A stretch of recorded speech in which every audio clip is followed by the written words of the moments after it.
One of the first few times humanity had ever gone to space, tests were conducted to determine if there was anything living out there that may have been actually out in the vacuum. These tests would have told us everything that we needed to know about the prevalence of life beyond our planet, and to our shock, we actually did end up finding life well outside the range of what we would have expected it to be in, which would have been our atmosphere. This would assumedly change everything we thought we knew about space and life on other planets. But upon the craft's return, however, this, as we know now, would not turn out to be the case. What we had found were microbes on previously sterilized material that shouldn't have been contaminated to begin with, but actually were. This Earth bacteria had momentarily tricked humanity into thinking that there was life out there in the vacuum of space, and this would have set a precedence that we would actually need to be careful when visiting other worlds, or if we should make contact with another species entirely, to approach it with caution for our own sake as well as theirs. Fast forward to 2003, and these scientists never got the memo that this should be the case, it seems. Don't touch it!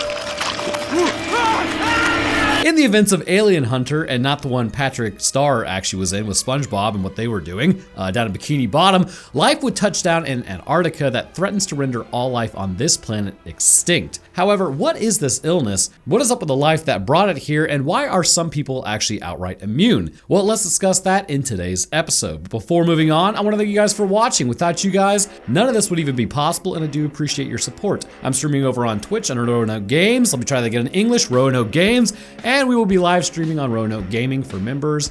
So, if you want to do that, then come check it out. Also, check out Roanoke Tales for cryptids and true crime stuff, and check out the Discord down in the description if you want to hang out and be a bro. Links for everything in the description. We kick off our story with the text font from Scary Movie. That is about what I can say I'm going to expect from this. As Alien Hunter comes up, a shooting star can be seen falling through the sky. We are in the New Mexican desert, which I don't know if that's really what it's called. Maybe it's just the New Mexico desert. Anyways, it's 1947 as a man and some other random dude are engaged in what can be regarded as the first Xbox Live lobby of its time. Surely not as brutal, allegedly, as in the men talk about baseball over the ham radio. Hearing a noise come over the radio that is quite rhythmic, the quadruped begins crashing out over it as the man listens. It's Roswell, brother, so we know it's aliens. Bringing out another radio, he refines the signal as then he calls Wally, saying he has a weird pulse coming over it, as Wally confirms he hears it as well. Wally then says it's probably the communists, as Wally says, well, it's coming from Roswell, so maybe it's not the communists. Heading out to the Jeep back when Jeep was maybe at least a little good. Man, what a time that was. Land Cruiser all the way now, baby. He listens to the pulses on the radio, which must be annoying to just sit there and listen to. Pulling over, the Jeep dies because it's a Jeep, or he shuts it off. Really, there's no telling which. Both are equally possible. Granted, it would be another 4 years before Toyota would grace us with the Jeep BJ, which doesn't sound right. And that would basically become the Land Cruiser, mainly because Japan was still not exactly vibing with the times in 1947. Anyhow, getting out, he then looks around as he sees someone going ham with a fog machine in the distance. Shutting off the lights, actually it's more likely they just blew out, hashtag just Jeep things. Rex then runs towards it. Seeing fire in a hole, the man then runs up next, looking down, as then he looks up as something is over him. A flash of light is seen as it hits, which is likely just the aliens picking him up, seeing as his Jeep broke down, and they're just trying to help. We now jump over to a satellite. The current era is 2003, so really maybe not current. At one point in time it was the current era, as then we pan across CGI buildings in some tundra area as a man is being watched walking through the building. The group has found something as the same pulses from earlier can be heard now through their equipment. They find something under the ice as we now jump over to California with some nerd talking about how language is how we talk, believe it or not, as someone then gets a call on their Nokia. One of the students is trying to smash the Professor Sexy over here as he continues talking about body language. As he talks, he gets a notification on his 2003 laptop, which immediately dies because he unplugged it for 2.7 seconds. This student is mega trying to smash the professor as he gets told by his TA he's being summoned by his boss. Entering his boss's office, Julian immediately spills the spaghetti out of his pocket about the student and how he's going 20 toes with her. And John's like, dude, I don't care about that at all. And I'm also, technically, is that even against the rules? I mean, you're both adults, so although I suppose it's maybe like a power issue, but I suppose if you're tenured, it really doesn't matter. Anyhow, instead he's told about what they found in the Antarctic. Finding something 18 feet long by 9 feet wide, or in heathen units, 6 meters long by 3 meters wide, or in gigapatriot units, 7.2 by 3.6 bald eagle heights. And then jumping back over to Julian's office, he listens to the pulses, and then pulling up Windows Media Viewer on his computer, it shows him what the pulses look like. Good God. Where are we now? Jumping over to who knows where, a building of sorts clearly. He then talks to John about how the technology is above theirs, and Julian says he needs to see this. John says too many people know about his past, so he's not right for the job. Which, okay, quick question then. If you had no intention of sending him there to begin with, why even tell him about it in the first place? Seems like a bit of a dick move there, brother. However, Professor Sexy is relentless on the topic, so John gives him the go-ahead, and he says if you screw this up, you'll be teaching penguins how to talk for the rest of your life. Yes, Rico. Kaboom. Jumping over to a satellite, I forgot this used to happen a lot in 2000 movies, we move to a dish and then to a monitoring room. They're also listening to the pulse as then we jump over to Berkeley once more. Jet lag is real. Two randoms have a conversation as then they move back over to Tucson, back to the dish monitoring station. They are picking up the signal that was in the ice shelf and then moved further inland as now we get to the most horrible places imaginable, a plane in turbulence. For some reason, everyone is phasing out of existence in this shot and then back into it as they continue their flight. So as they land the plane, the pilots are freaking out as apparently they really enjoyed this film effect where they shift through physical forms. So landing the bird, Julian is welcomed to the South Pole as we have now hit Antarctica. Getting in an elevator and then heading down, all the way down as a woman calls it. What's this? Another attractive woman for Julian to work his magic on the second he enters any facility?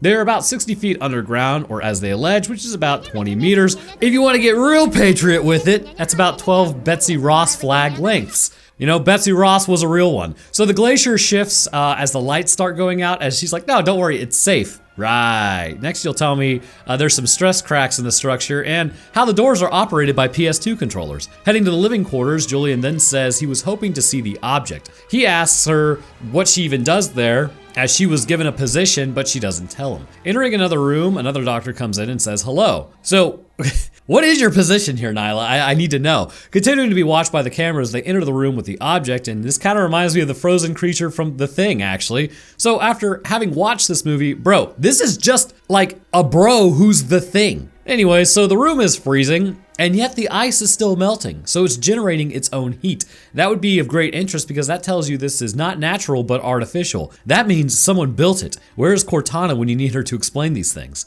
Asking what he thinks it is, Julian says this technology is way beyond ours, but it could just be a portable heater inside of an ice block, who really knows? As Alexei then says it was placed there. Alexei says he hasn't told NASA about the technology yet because they could be real paranoid about it. You mean concerned about containment procedures? That isn't paranoia, that is real life. See, this is why physicists and chemists are great, but you need a biologist on site. Greg, pull up the image of discovering something new as a chemist or physicist versus as a biologist. That's what it's like. And don't even get started on discovering something new as an astrobiologist. Professor Sexy then jumps down and looks at the ice as it keeps melting, as then he goes to touch it like a total weirdo. His hand turns white as his memory and everything else that he has just seen is then red. Might have wanted to report that force firing of the neurons there, brother, but instead he keeps it to himself. A woman named Kate now comes over to talk to him as she says to save the charm for Nyla. Professor Sexy says, well, I don't have a type. As then she says, don't screw this up for her. Ah, ex-girlfriend. Being trapped with her at the South Pole. Operation cannot possibly go wrong. Engage. I cannot think of a better way to spend my time than in this exact scenario. So shown to his room, he then nopes out of there as he looks at his hand, seeing it is made out of hand material. Back at the luge for spring break, internal to the ice is actually something that they are beginning to see. Julian then wakes up hearing a noise as he sees a light underneath his door. It is 3:37 in the morning when the veil between life and death is allegedly supposed to be its thinnest. Anyways, might sleep better without all those lights on, my man. So opening the door, nothing is out there. Seeing his shadow down the hallway, he sees the ground is covered with water. So basically slipping lawsuit inbound, he's gonna own this place. It's gonna be Julian Bunker, I guess. So hearing constant tinnitus noises, he then zones out for a minute as something approaches. Turning around, we get a glimpse of the creature for like half a second as then he wakes up with Nyla coming to check on him to see if he wants breakfast. It's 10 a.m. Nyla is already hot and bothered for Professor Sexy, as we all are, as she continues to start dropping hints like an absolute madwoman that you literally would not be able to ignore this IRL. So completely unprompted, she's like, yeah, I like to work naked because it's easier to shower. Jesus Christ. Alright then. Granted, that's something I used to do in my lab as well, but the problem was all the windows right next to a major road. Also, let it be known that Kate complained so much that naked corn tending was canceled. Way to go, Kate. Which I'm gonna be real with you. I've known a lot of scientists with a name like Kate or Catherine or Karen. And if you ever watch this channel, or if they at least ever watch this channel, they'll know how ridiculous they are about rules. I have no idea why, it's just the namesake. Real stickler for the rules. All I'm saying is, Born in the USA, along with my AC/DC playlist, does belong in the lab, and I'm not listening to Imagine Dragons for the 9th time this hour. So, crash out aside, Nyla then starts stripping down immediately to a bathing suit, staring at Professor Sexy the whole time.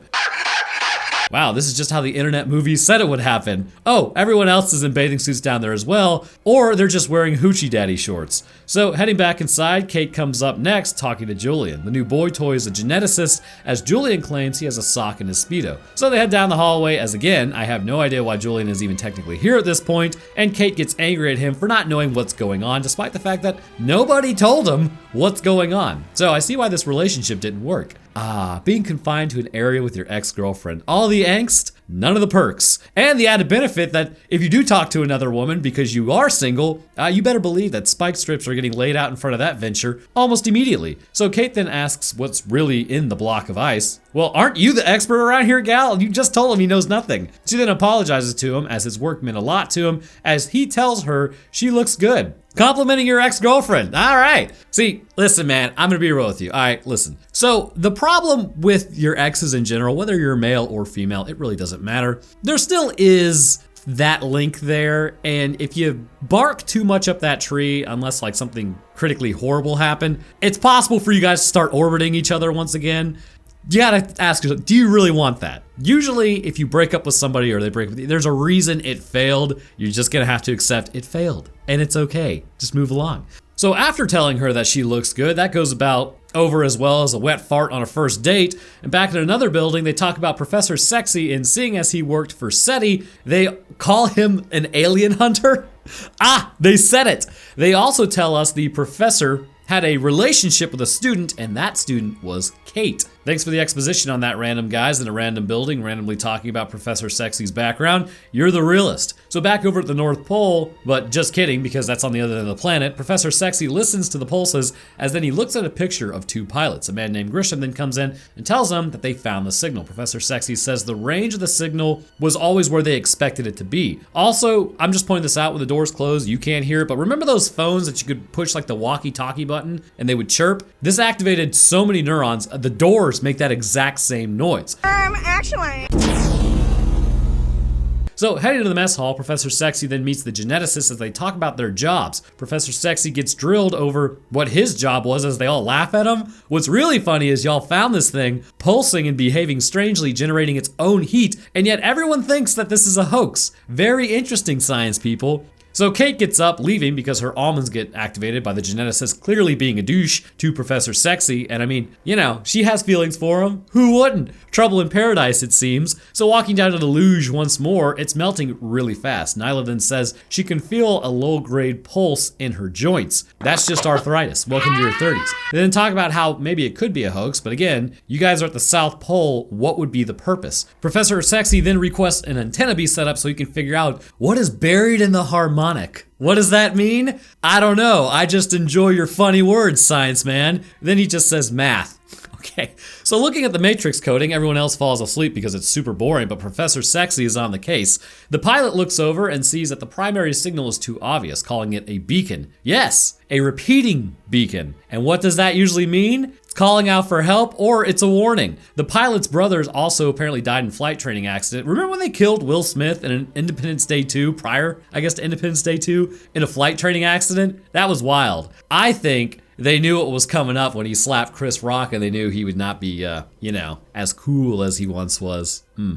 Also, I know there's like a hell of a setup to this movie, but the latter half of it's all aliens and infections. We're getting there. So NASA now sends a signal to randomly two men from earlier. Who are they? Who cares? And then it matches the same signal from 1947. Also, that will be explained what the aliens were doing out here later, but right now, let's just say they need to make contact when the storm lets up at the research facility because there is a big problem. So as the glacier shifts once more, the spring break luge then falls, breaking it apart. Checking on it, they realize it's a Boeing bomb, or possibly a giant mollusk. Nyla then touches it like a dork as then she gets shocked. It's electrically charged, so she basically just got tased. Heading back to the Matrix once again, everyone laughs at him, suggesting that it's not aliens. It's an alien, dude. So, okay, Mr. Scientist, if it's not an alien, what would you think that this thing that's clearly electrically charged is? So, talking through the signal, the geneticist says he doesn't know what it is or why it even makes sense. Like, yeah, bro, you understand genes, not language. Someone teach this man what scope of practice is and then get him out of here. And that's coming from a guy who steps outside his own scope of practice an alarming amount. And they bring it up a lot on Reddit, apparently. So talking amongst each other as everyone sits at different tables for some reason, the geneticist says they are all talking nonsense. And again, he bases this on absolutely nothing because he sees that thing in there. It looks like aliens. And I want to point out, scientists are typically not like this. They can be pompous, sure, but this is just willful ignorance. So finding a crease in the ship, they realize that they can just pop this bad boy open like Miller time. So while over at the White House, the dean who let Julian go to the South Pole has been brought in for reasons unknown. In fact, as we will see, he's really not all that necessary to what the government is attempting to figure out at all. So back at the research station, Kate says she hopes he's wrong because they could be Neanderthals by comparison to these aliens. And it's very likely we are. Humanity number one though, which we will talk about this actually right now because I need to make this at least worth your time halfway through this. I don't even think we're halfway through, probably like a third of the way through this episode, which we were on page 6 of 9 so far. Nice. So humanity and aliens. What is really out there? Well, if you're looking for a definitive answer, a random YouTube video online is unlikely to have that information, but undeniably the Fermi paradox is quite interesting, but what's more horrifying is the dark force theory. The Fermi paradox simply is the overarching idea that says, where is everyone? The universe is big, so there could be several answers to this question. It may be as simple as the technology required to cover the vast distances either has not been developed by any species yet, or it just simply cannot be developed as it violates hard laws of physics that you simply cannot sidestep. Another possibility is that maybe there is no life out there and humanity is alone, which, while that's a total bummer because we will never get a Quarian girlfriend, that means we can literally take over this whole place, which has, its own benefits. Because that means also we can bring cats and dogs into space with us to help us take over the universe, which is actually pretty baller. Literally dragging our feline and canine companions by the nose into the higher tech tier. It's amazing. So this means that human dominance over everywhere will be assured. Another option is that maybe a great filter exists, the filter that prevents life from either cropping up in the first place or prevents it from getting too advanced because the species that reaches it will always take itself out, or at least has done so far. This could take the form of either life getting started, like in the first place, could be extremely difficult, meaning humanity is in the free and clear. Maybe life can begin, but multicellular life is uncommon, meaning dubs again, we are free and clear. It also could be that complex life can form, but never advances to the stage that humanity is at, meaning once again, high five, we beat the odds. Or horrifically, in our future, the great filter still lies before us, and we do something at some point many other species have done, like possibly develop nuclear weapons and then blow ourselves up, or we spread out into the solar system only to deplete it, get into a bunch of wars with ourselves, and then get stuck there, leading to our extinction, which is, it's equally as likely. The other theory is maybe the dark force theory. Basically, this would suggest that there is a species or force out there that is incredibly hostile to any life that it finds and then destroys it. And as barbaric as that is, it does make sense. Why allow for another species to get started and then take the resources your species needs to survive when you could just blow up the planet that they're on, preventing the issue entirely? Or it could be something as simple as a robot making this choice, and to preserve their own, robot race, they're like, yeah, we don't want anything organic. Again, I get it, and if I can understand that, another species or a robot that's advanced can also understand that. And this could be why nobody talks, nobody visits, nobody sends us flowers.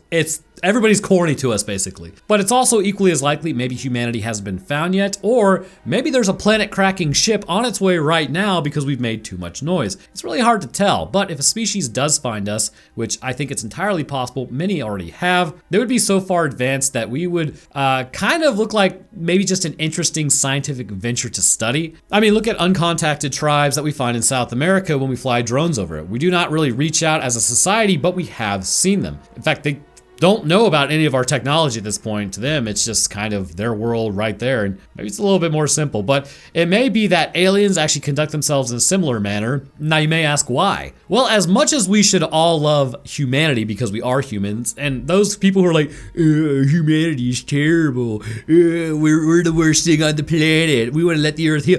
First off, screw you. I don't care. All right, look, we could turn this thing around just as, I guess, readily as we could destroy this place too. I get it's fashionable to hate humanity because of what we are, but we're turning things around. All right, we're I don't know. kind of turning a corner. We're at least trying. So get off the doom and gloom. Humanity is number one. But I will say, with that said, we are pretty violent as a race in general, and it's getting better, but for the most part, we are about 3 missed meals from anarchy, if you think about it. So to that end, you have to ask yourself, if you had a potentially violent, hyper-intelligent primate, would you be jonesing to let them in on your technology, or would you just kind of let them simmer on their home planet for a while until they became more capable of controlling themselves? And if they did take themselves out, well, no harm, no foul. That just means they weren't meant for the stars. Because if investigating a species, to be honest with you, that's what I would do. And I think that's why nobody talks to us as of yet. They're waiting to see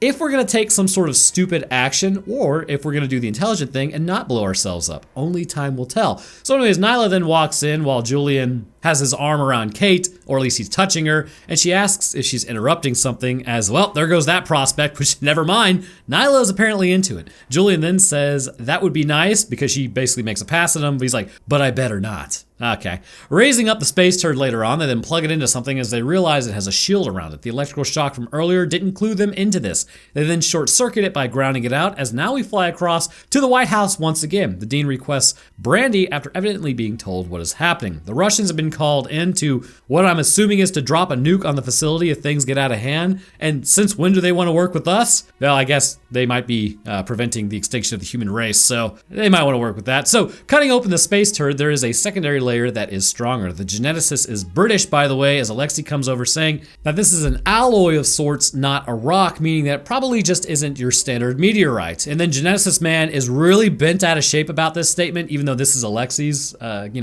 forte. I bet you geneticist is the alien. Professor Sexy then returns asking Nyla if she's seen anything. Saying that it's all just mathematics and that's the basis of any language, Nyla then mentions mind maze for some reason, which is super retro. As Julian then thinks about it, he says maybe each message is a key on its own. What does that mean? Absolutely no idea. I think they were just talking to talk. Doing something on the computer, Lord knows what. He then messes with the matrix once more as letters start popping up and it says do not open. Oh shit! So thanks for that clear and concise message, only in your language that no way could be understood by man at all. Great going, alien race. Running to the pod room, the elevator takes about 2,000 years to come up as the blade on the cutter is having issues, but they continue cutting anyhow. Also, as they do, it starts going black hole sun magnetic field on one guy, as since we've never seen him before, it's okay, he's melted, along with another guy who also just gets straight vaporized. Mr. Corn Geneticist is then left in the dark with the corn as the lights go out and then turn back on, which let's be real, he just wanted to wear his hoochie daddy shorts one more time in the cornfield. People then call out saying if they are okay or not, but clearly they have lost some people as Professor Sexy then heads down into the smoke. One guy is burnt to a crisp as then they sift through the wreckage. Might be a good idea to tell everyone. By the way, guys, that said do not open, and we opened it. Yeah, they may get the idea at this point, but finding the pod, they realize, yep, it's aliens. Kate then says she's never seen tech like this. It's organic, as everyone then surrounds the alien pod without any protection whatsoever, and something is in it. Grabbing a metal stick, they then poke at the meat as it dissolves away. I mean, that is his God-given right after all. If man wasn't meant to poke things with sticks, then what's the point of having hands that can grab things and poke it with a stick? Seems a bit silly, doesn't it? So clearly seeing this creature, the geneticist then yells at everyone that aliens aren't real. No, he now says, oh God, aliens are real, as the creature's just sitting there. Nyla is the first to say that she doesn't feel well as she starts melting, which kicks off just galaxy brain response from everybody. So all I'm saying is it's time to run, right? So she slumps down as then they look at another guy and are like, he's like, oh shit. So he melts, and I know I'm cussing, but it's so stupid. So they say it must be airborne as they continue to sit there and just flashlight each other in the face as then Pilot and Darcia also fall. Why is nobody running yet? What is this flashlight scene? Okay, So downshifting a little bit, first and foremost, it's not explicitly discussed what causes this so quickly, but I'm here to explicitly discuss it with you, what causes this so quickly. So as the person melts and everyone forgets how to use their legs, this problem appears to happen rapidly and from the inside out. It is airborne at first due to the fact that we can see a nosebleed happen almost immediately, and upon entering the nasal passages, it would begin attacking the mucosa membranes before entering the bloodstream. This appears to cause a massive amount of hemorrhaging due to the breaking down of blood vessels and tissue, and we can assume it's also breaking down the brain equally as quickly. But what does this mean?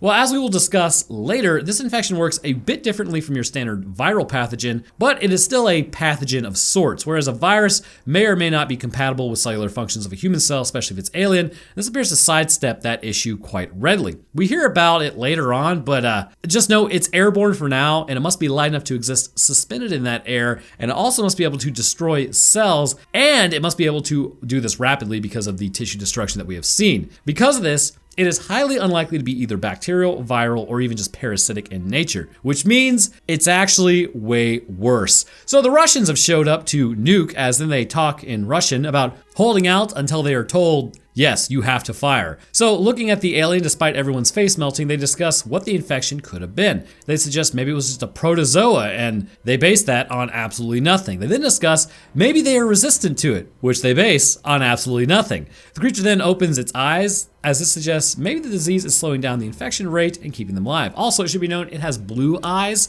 which is interesting because that maybe indicates that it lived in an area with reflective sunlight as opposed to direct sunlight. So possibly in the further northern regions of its own planet, or really further southern regions of its own planet.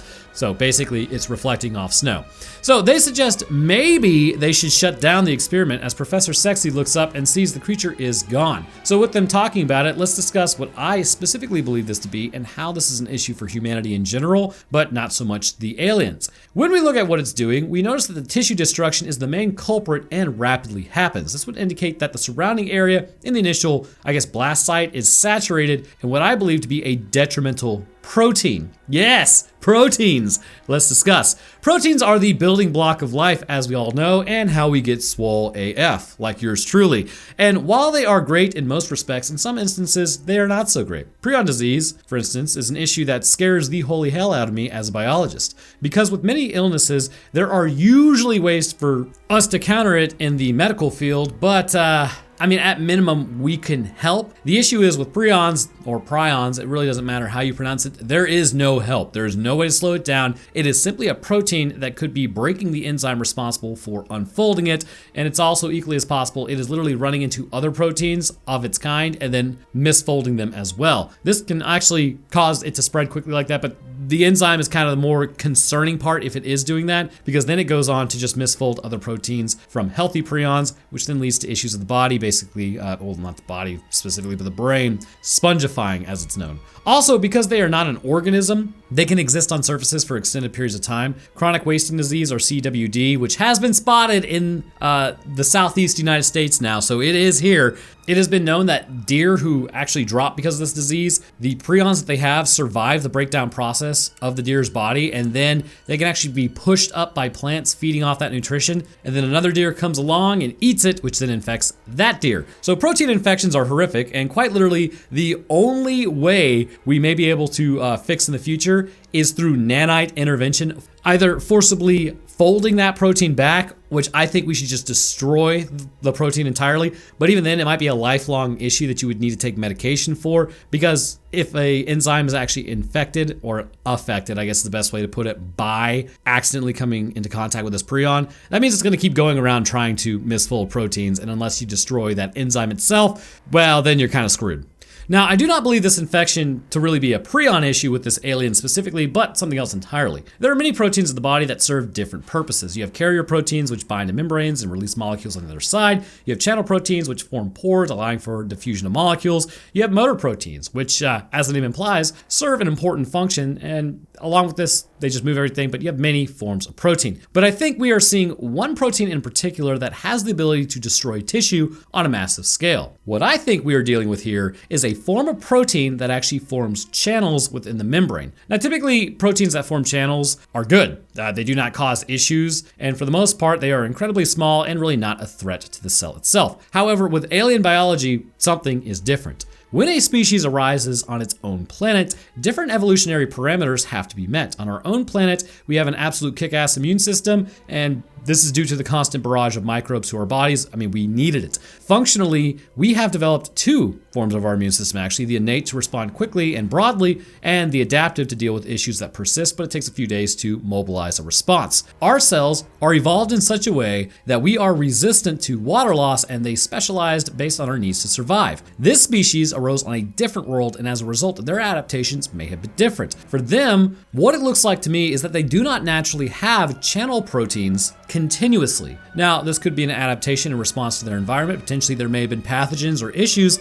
in their own environment that have made having channel proteins not a great thing to just have all of the time, because diseases may enter the cells through that area. So naturally, during times of potential issue, their cells are fully sealed off from the extracellular matrix. This would be their standard operational state. When not dealing with the pathogen of their world, channel proteins invade the cellular membrane, allowing for them to exchange material. This hypothesized ebb and flow to them is natural. Socially, much like pheromones in the animal kingdom, which is a hormone, which can be classified as either a protein or a steroid, drift from their bodies, or drift from the bodies of animals, to signal to another body that it's time to react in a certain manner. It's entirely possible, given the species' social nature, that when a group of them are healthy, it would then signal to the others in that group through this pheromone, which were channel proteins. And this would basically tell them that it was time to exchange material in the extracellular matrix. On their world, these channel proteins drifting in and out of their cells were fine, because that's how their cells operated and evolved to operate. The problem is,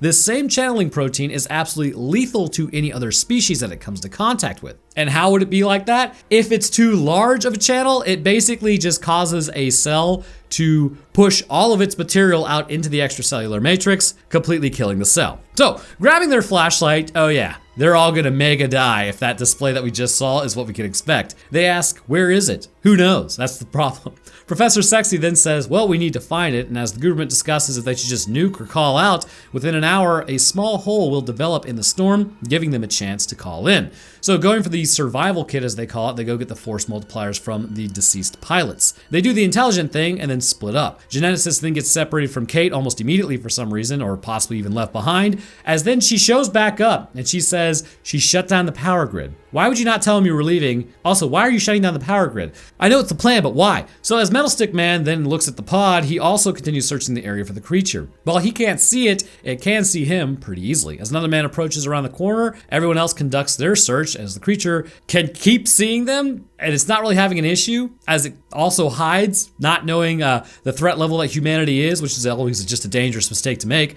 So finding the rest of the power switches, again, I'm not sure why the plan is to turn off the power, if I'm being totally honest. That just kind of ruins the ability to see anything. The creature then gets cornered. One man gets grabbed as he yells, as then they turn off all the power in the area with the emergency lights cutting on. The creature then watches Professor Sexy as it runs around a corner. Professor Sexy then puts out his hand to show peace, as then he tries to communicate with it. He puts down his flashlight as he says he's not going to hurt it. The creature then reaches around the corner, showing its claws, which means, yeah, it might hurt you. It then reaches into the light, not being injured, as then it shuts off it through some, means. It then comes around the corner as it reaches around his head. I'm gonna keep it real with you, Chief. No. Palming his head, it begins sucking his memories out of him, as then it looks at him. Seeing everything that it has seen, it then shows him a world, as another guy then comes around the corner and fires a shot as he lights it up. As he does, light starts coming out of it, as, damn brother, he was having a moment with it. What it was trying to tell him where the Quarians lived. We were this close to having tallies run around. So, having gotten a good look at this thing, let's discuss its physiology. First, the creature is covered in a gray translucent skin.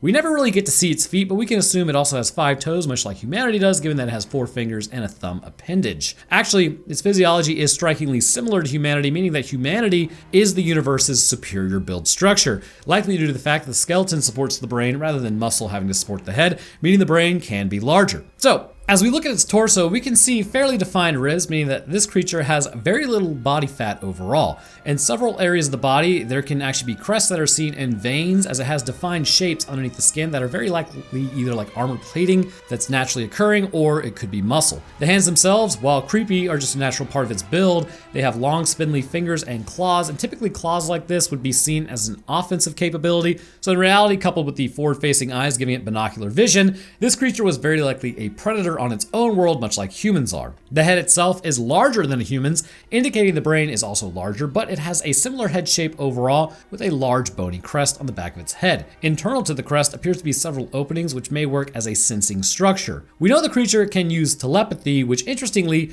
may be possibly developing within humans, so let's discuss that. First, the thing that you need to know about these aliens is that they are not aggressive. They are just utilizing different biological factors that make them lethal to even everything around it. So it's not their fault, but they do need to stay away from us. And we'll kind of discuss that in greater detail later in this episode. But being that they are social, they would likely possess the same type of neurons that we have, known as mirror neurons. Mirror neurons are located in several areas of the brain, such as the inferior parietal lobule, lateral and ventral interparietal areas, and near the primary motor cortex. And they exist and fire both when a person performs an action and when they observe someone else performing this action. It's essentially the neurons responsible for monkey see, monkey do. However, we have observed other interesting quirks about them. So before moving on, this is a thought experiment, more than a concrete statement. So don't be a huge dork about it. We are here to have fun. So mirror neurons may be responsible for what could be a blossoming form of telepathy in humans. It has been observed that mirror neurons respond to fairly minute movements in the face, indicating intention that our brain may or may not pick up on consciously, but it's there for us to understand socially that there could be intent behind what somebody's doing. However, they have also been observed to fire similarly in tests that do not convey social knowledge, but just conveys only what is happening within the brain. These tests involved holding up cards, thinking about the card, and then having someone else correctly guess the card while measuring their brain waves. And it showed that, well, it's not, I guess, brain waves. I guess it would be actually, what is it, an EEG, I think it's called? Anyways, it was basically showing where the brain was actually firing versus where it's not. And it showed that mirror neurons were firing more frequently during this test. So how? It's important to remember the brain produces its own electromagnetism, and other electromagnetisms in an area, magnetisms, anyways, can have an impact on the way that our brains function, even to a degree firing other neurons associated with it if it is strong enough. So what does that bloated statement mean? Basically, what I think is happening is the electromagnetism created by the mirror neurons of the alien, being that it is a social species, are force firing the mirror neurons of the human brain, being that we are also a social species. This allows for thoughts to be exchanged, as the human brain can then interpret what it means. And this is how the alien is communicating without speaking, and having a more developed brain allows it to do this. Because of this, it was able to push its feelings, memories, and intent, as well as everything else that Professor Sexy was able to feel, because his brain simply became an extension of the alien's brain, so nothing was hidden. But after being hit, the creature immediately dissolves into absolutely nothing, as Professor Sexy is pissed at Metal Stick Man. But why though? I believe the process the alien has in its body was inadvertently maybe released by Metal Stick Man, but this prevents at least the channeling proteins from destroying the body itself, and actually this turns off once it dies. After this, the body is reduced to nothing by the channeling proteins destroying its own cells as well. This means you actively need a prevention method from this evolved trait. And actually, if you think this sounds crazy, humans have this currently. Your thymus serves as essentially a training ground for your T cells. As your T cells mature, they have a real possibility of bodying you if not properly vetted. The thymus will constantly check the T cells in this area during the maturation process to detect if they are primed to attack foreign pathogens or primed to basically attack you. This is accomplished by thymic selection. If negatively selected by reading the MHC molecules, this eliminates the T cells as it reacts strongly against self-antigens. Positively selected T cells will bind to MHC molecules correctly and read them as self. This is how your body actively creates something that can harm you but keeps it in check through a selective process. If the process fails, this means it can actually release T cells into your body that actively attack your own cells, meaning that this is now an autoimmune issue. I believe the alien's body works similarly to this process, as it prevents basically its own destruction, but once it dies, the channeling proteins are allowed to continue basically to their end, and Now their cells get so channeled that everything is destroyed at the completion of its life. So with the alien gooified, I guess there goes everyone's Nobel Prize. As Professor Sexy says, it wasn't even trying to kill him. It felt safe, and then it felt like fear. Yeah, taking lead will do that. So getting a call, the government is telling them to basically stay put, as Professor Sexy says nobody should leave until they know more about the pathogen. Bachman then calls in on the radio, which again, the government could have done this in general. I don't know why they just didn't do it. But Julian answers saying that they're all still there, as Bachman says he's in Washington. Julian says that the alien isn't with them anymore, as Bachman then tells about like the fatalities and the infection. Professor Sexy then says nobody's been outside as of yet, as Bachman says nothing because he doesn't want to answer them. And then they are told the pod was actually an escape pod. They're then informed as to what has happened. The aliens are carriers for what is deemed as a pathogen to everything else, but they are immune to it. Mars evidently had a population when the aliens first made contact, and then 6 months later, it was wiped clean of life. Well, that sucks. So the aliens, realizing this, didn't want to screw up Earth, making contact with us, so instead they just sort of observed. However, the magnetic field caused an issue with one of their ships to crash land in Antarctica. They decided to warn us in Roswell, of all places, as the recovery of the pod was apparently robotic, and in 1947, the aliens wanted to assimilate with humanity, but they're like, we can't. And then the government says sterilization of this entire area is our only option. Yeah, I tend to agree at that point. They're informed a Russian sub is on its way to them, and they realize it's not there to help them, it's there to nuke them. The radio is then turned off, as now they are all screwed. So they decide that they're just gonna run blood samples to figure out who's infected, although they point out the pathogen could just be in them and they're just immune, which is, I mean, it could be unlikely, but let's discuss. This is why I believe they are dealing with a protein and not so much just a viral issue. First, viruses take a while to build up in the system. B, because they actually talk about it being proteins in their bloodstream, that part's important. And 4, because a blanketing of the area of a protein would make much more sense. But the issue remains, why are they immune when others are not? It's suggested that their infection slowed down as maybe like it was thinking and could get out, but they were all exposed at the same time, so how would that make any sense whatsoever? And by that I mean, if it slowed down, was the infection itself telepathic? See, it probably wouldn't. And I think you have probably arrived at the same conclusion that I have. To me, this really just appears to be an absolute luck of the draw and how much they were exposed to. As we will see, Geneticist wasn't even in the area when first infected, but it still happened to him. Professor Sexy and Kate appear to be outright immune along with a few others. So again, this says everyone was exposed with varying levels of how to deal with it. Those who were absolutely susceptible to the protein were bodied immediately. Those who were possibly somewhat resistant just simply had a different form of what is known as a protease within their cells. And these proteases, for one reason or another, were able to attack and break down the proteins, but may not have had enough proteases, or some of the proteins were different, meaning that they would still suffer the effects eventually, but just didn't drop immediately. It should be known that they also release this protein now from their body, as we will see the effects soon. And finally, those outright immune were able to break down the proteins as quickly as they came in, preventing their cells from being destroyed, meaning they are functionally immune. Sounds like a bit of a cop-out, but genetically speaking, this happens with diseases all the time. Some people react strongly to infections that might end up killing them, and others appear completely asymptomatic to it and don't have any issues at all. It truly is just a luck of the draw. The issue is, we cannot really know for certain where the immunity stems from, just that the proteases are able to break down an alien protein for one reason or another. So, as the Russians continue their drift inwards, they then call in for more confirmation about the nuking. Leaving Bachman alone in a room for some reason in the White House, he's just allowed to hang out in there,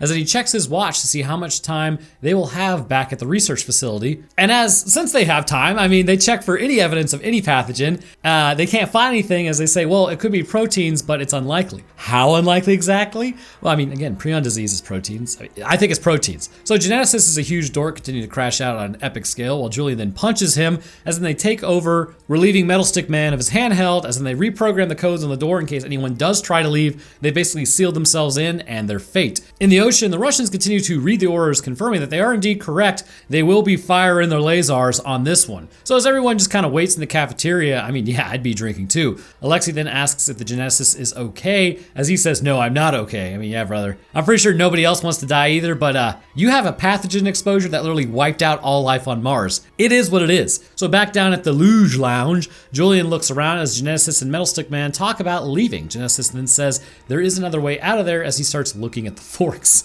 Julian then approaches Kate as their only option is just to wait, as man, this was a really long tracking shot they just did. Kate then says she's not ready to die. Nobody ever is. So then they hold hands and they hear a noise. Stabbing Grisham with the fork, they then take his handheld as Alexi gets shot in the shoulder. Kate and Julian then run in as Genesis can't aim, as then she gets shot in the shoulder by this guy. Also, Grisham's gone from the carotid artery hit. Alexi then says they are going to take the irrigation drains in the cornfield and escape. The Russians get everything set up to launch, as then they fire the nuke at the South Pole. Bachman then checks his watch, seeing that it's away, and breaking into the cornfields, they head towards the irrigation pump as Julian, completely unarmed, gives chase. Checking the corn, Metal Stick Man then grabs some of the corn and he realizes that they are in fact infected. Geneticist then says he wants to get out, as the Metal Stick Man says he's not flying them out of there because, yeah, he's gonna kill everybody. So breaking out into a fight, Julian actually isn't infected.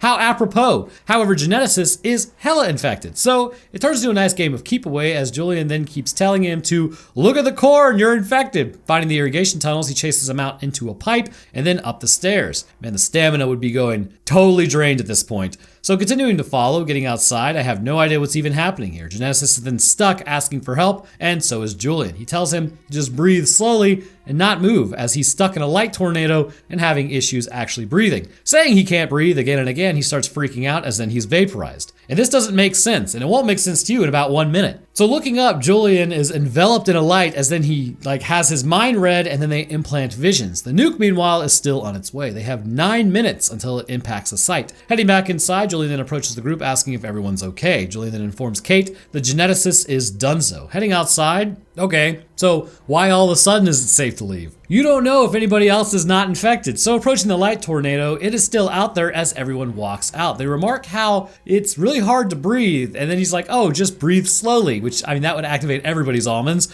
So walking towards what is evidently a portal, two creatures descend upon them. Approaching the portal, the creatures want to go with them. So Geneticist isn't dead. He was just portaled. Just kidding. He actually died, and I have no idea why the portal killed him, but didn't take anybody else out. Very strange. So entering the light tornado, they're then beamed up onto the ship as they exit the planet, with the nuke hitting everything afterwards, obliterating the entire landscape. The media now comes into play, saying the nuclear reactor on site had a meltdown that caused this issue. Okay, so again, why was the geneticist killed by the portal? Everyone else is claimed to be vaporized. As we now move on, the aliens have them for some reason as it nopes out of there, which I think must have been a containment thing. Kind of the problem though is yeah, okay, they weren't able to stop the Martians from going extinct. So anybody who's infected who's human could still die. I mean, I guess the aliens are immune to it, but they still die. Anyways, so thus concludes Alien Hunter. Anyhow, I want to thank you guys for watching. What did you think of my protein hypothesis? Let me know down in the comments. I'll drop my Twitter, Discord, Patreon, Roanoke Tales, and Roanoke Games link in the description of where I live. Well, it's in the description, and it's where I live stream and stuff. So speaking of patrons, I'd like to thank mine real quick. First, huge thank you to our astronauts, Tristan Kessick. Next, I'd like to thank our astrophysicists, Death Dancer, and our scientists, Dakota 23, Invictus Echo, Metric System, Official Texan Stutz, and the victorious return of Chad the Enjoyer of scientific explanations of B-grade horror movies. And the rest of my patrons, I do appreciate y'all's support as well, because a long way towards helping out, so thank you. All right, that's gonna do it for me. I hope everyone enjoyed, and I will see y'all in the next one.